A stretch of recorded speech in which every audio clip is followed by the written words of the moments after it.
America is easily one of the biggest gaming hubs in the world.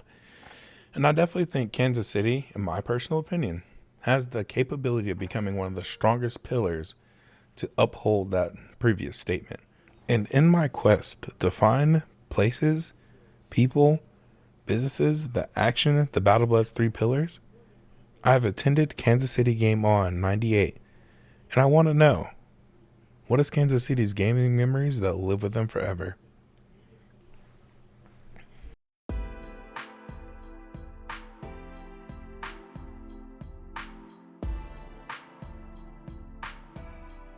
Welcome back to BattleBudz, where we help gamers better themselves and their communities through connection, competition, and support. I'm Charles Stokes, aka King21 Boss 57, and today we're going to be connecting with the history of a local nonprofit, competing with the people's urges to game, and supporting KCGameon. Now, if your first gaming console was in the 4th generation, you probably have a gaming memory that'll live with you forever. Is it you getting your first console? Is it beating that one boss that annoyed you as a kid? Or was it hosting the best LAN parties your friend group has ever seen? And that last one is kind of how KCGameon got its start. And currently, the man at the helm of KCGameon is Nick Engstrom.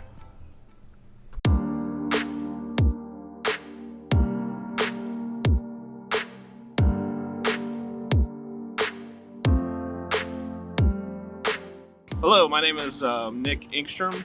Most people call me Nick the Nerd. I started working and attending KCGameon in 2008-ish. In about 2010, I started taking more of the administrative roles and kind of built from there. We were roughly around 30 to 60 people an event. We were doing this for Kansas City as, something not to make us more money, but rather to have community and to keep growing. Finally, eventually kind of blew up into a 300-person event every 2 months or so. The end result is social gaming and like the ability to meet new people, game with people, form other relationships that I wouldn't have otherwise. We hear the claps in the background. I thank you for everybody for being involved. Let's go. The mission of KCGameon is to organize esports programs, conferences, and events around town to form a community and to essentially enrich and grow esports for the Kansas City Metro. Nick, aka Nick the Nerd, he's a 20-year IT professional, as well as the vice chair of the Kansas City Esports Gaming Coalition, and also the CEO of Kansas City Game On. And with Kansas City's Game On mission being so simple, bring gaming to the people. And they do that by providing spaces and events where gamers can come together and have fun. And the vision that they see that get done through is by growing and educating the local Kansas City Metro about gaming and esports in their own community. Now, after a quick look at their website, I knew I had to go to one of their events. They literally show the BattleBudz 3 pillars perfectly. They have connection by these events. They have competition by allowing certain esports and certain tournaments happening during their events. And they have support. They support local gaming communities and local gaming businesses wherever they can. So I had to attend that. Now, like I said, the event I went to was KCGameon98. It was a 30-hour gaming LAN party with dinner provided. You could have brought your own rig, or you could have rented one from Kansas City Game On with all your games preloaded before you got there. As Nick established in the video earlier, Kansas City Game On's been going on since like 2005, and around that time they were having this event bi-monthly, but here in 2025 they have it once every 6 months. Now, the itinerary for this event was stacked, but I'm an adult with bills and I wasn't able to arrive until 5 p.m. on day one. Not gonna lie, I wish bills weren't a thing because I missed a great opening ceremony as well as some Marvel Rivals content and some Peak content. Don't know what Peak is, but it'd have been really cool to see. Watch somebody be like, you don't know what Peak is? How dare you? I also missed the chance to meet my roommates before they got locked into their game. So I was just kind of the random guy showing up late while everybody was already focused in and locked in. But the check-in process was super smooth, and it actually made you seem seen. It made you seem like, oh, we appreciate you for being here and showing up with your passion with others. Once I got set up and I played a few more rounds and I ate the great dinner that Jackstack provided, I felt the need to stretch my legs, and that was the time where I grabbed my mic and I start walking around to ask the big question. What is a gaming memory that'll live with you forever?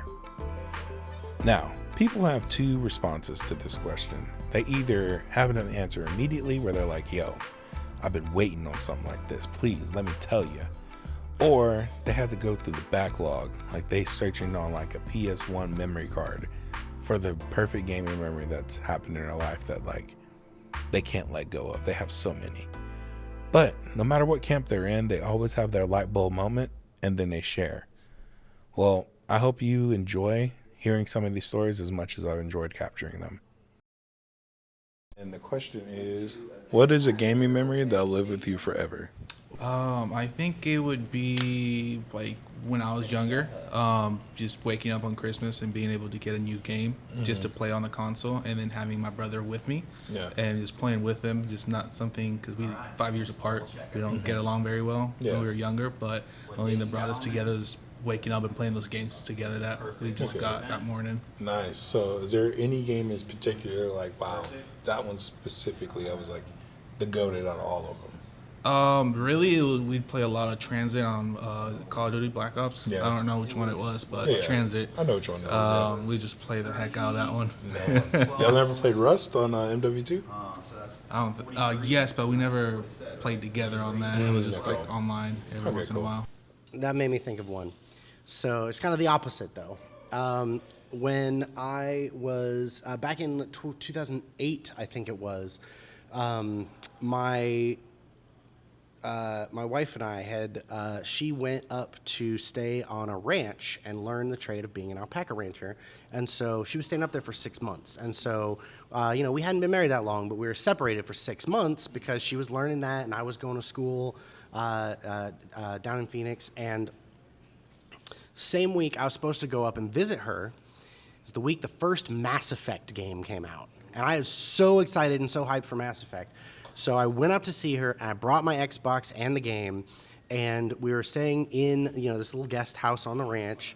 And the night that I got there, we hung out, we had dinner and everything. And then that night, she went to sleep so she could get up and do ranch work in the morning. And I stayed up, just sitting there with the volume on super low, right in front of the TV with my controller, and just all night long exploring the new galaxy, unlocking all of the codex entries, meeting these characters. I was just immersed in this amazing new science fiction world that just drew me in. And, that was a night of gaming that I will never forget. Just crouched right in front of the TV, listening to every word, reading every entry, exploring all these weird alien races and locations, and then I slept through the day while she worked. Yeah. Man, I don't know if you remember what the Dragon Ball Z game Yeah. where you had Budokai? where you had Goku. Yeah. Yeah, the whole analog. Radix. Yeah. Yeah, you had to do the little analog stick, bro. That level was so hard. I think that was Budokai 2. Or not Tenkaichi. Tenkaichi was 3, but yeah, Budokai 2 and PS2. I never got past that level, man, so I don't know what the rest of the game was. Oh, yeah? All of the cousins like, bro, you suck. No, it's my turn. That's a memory that's going to live with me forever. Oh, yeah. Everybody hated it. You know what's funny? I wonder if Sony or whoever developed that game, it was in cahoots with Sony, like, we're going to need to get your controller cells up. So we're going to make this one level that destroys everybody's controller. They'll have to get another one after. Right. A gaming memory that'll live with me forever? Mm-hmm. Oh, gosh. Well, when I was little, back when I was, like real little, playing on the NES, I beat Zelda, like The Legend of Zelda. Yeah. Without, apparently, I just learned this, 2 years ago. There's a map that comes in the instruction booklet. Yeah. I didn't know, and so I, 100% of that game when, a child. I Yeah. was like, where's that brain now? I don't know what it is now. Yep, every time. Well, I got one already. You got one? Okay, so my husband and I have always played games together. That's part of why we're together, everything. We were playing through Borderlands 2 together, and my favorite character was Roland, who was actually in the first game and in the second game. Spoiler alert for Borderlands 2 if you haven't played it. He dies. But he was my favorite character. I didn't know that. And so he gets stabbed through the chest, dies. I screamed. My husband and I are in the same office. I had one of those keyboard trays. Literally did the most stupid gamer thing ever, but I was so mad. Slammed my keyboard tray and was like, no. So we didn't play that game again. Like, Ryan was begging me to play this game again. I was like, no. I didn't play it again for a week. I was so emotionally distraught about my favorite character dying. And, like, I don't know why. And I still like the series. Borderlands 4 just came out. I haven't played it yet, but I will always forget, like, that death of a character. Because sometimes games, I feel, will bring characters back a lot and stuff. No, his death was permanent and real, and it felt so emotional at the time. And that's gonna live with me forever. Probably the first time that I played Final Fantasy VII, and my dad introduced me to it. I was about 7, and he introduced me to it, and I played it. I specifically played Remake. Okay. And I remember playing it in the Ghost Yard area. I'm pretty sure that's chapter 11. Mm-hmm. And I've just always loved it from there. And then I went back and played the original and beat it a couple months ago. And I've just loved it ever since. So when you went back to play the original, did you have a newfound appreciation for what your dad introduced you to? Yes. And did you ever have the questions like, wow, that's how he experienced it, and you're happy that you got to experience it the same way? Yeah, that part where he got stuck whenever he was about 14, I got stuck on the same bit. That makes sense. So he went and changed my materia as his friend did his. Nice. Now, if you related to any of the stories you just heard, or have one of your own, I would love for you to leave a comment, duet this video, go to my Discord. I don't care how you let me know, but just let me know, okay? I would greatly appreciate and love to hear your stories. But if you don't do any of those things and you just say, screw you, Charles, I don't care about nothing you talking about, please at least go to KCGameon's website, sign up for an event, and go out and try these guys out. Because who better to save gaming and keep the part of gaming that brings us together alive than us in our local communities? And this is a great opportunity to do that. Well, that wraps up this video. I hope you enjoyed our connection. I hope you've learned something new about things in your city that allow you to connect with fellow gamers. And I hope you guys enjoy listening to those gaming memories as much as I've enjoyed making them. Well, next time, hey, get out there and connect, compete, and support one another. Until next time I make a video, I'll see you. Peace.